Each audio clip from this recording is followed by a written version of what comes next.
This is a story about a monk and his devotee. One day they were going through a path to their home, but due to the rain they got stuck in the road. So they decided to stay there for a while. But the rain was not getting lighter. It became more heavier with fast wind all around the corner, making it worse for them to carry on the journey. So they decided to take a shelter nearby.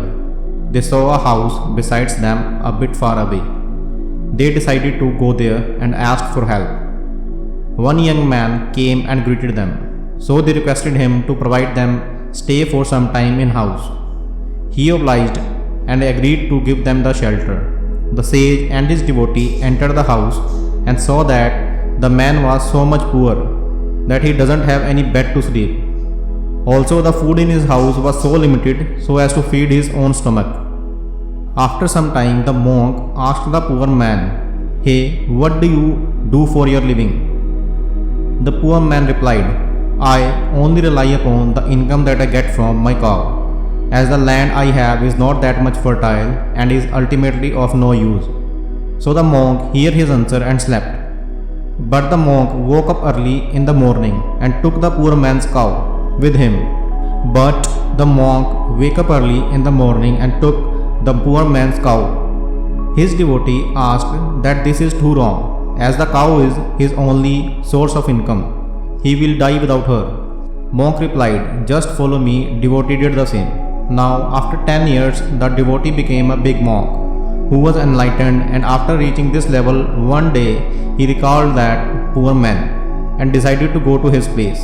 After some time, when he reached there, he saw there was a big palace where there was only a small hut of that poor man. He called the owner of that place, and that poor man arrived. Then the monk asked whether you recognize me or not. Poor man was not able to, but the devotee reminded him that 10 years ago, me and my guru have took shelter at your home. So the poor man recalled and replied, "Yes, I do remember that. And after that night, my cow was also lost. So I did hard work on my infertile land, day and night, as there was not anything else left with me. And by doing this, I made this infertile land so fertile that now I am the biggest farmer of my town, and I have made this big palace with my own money."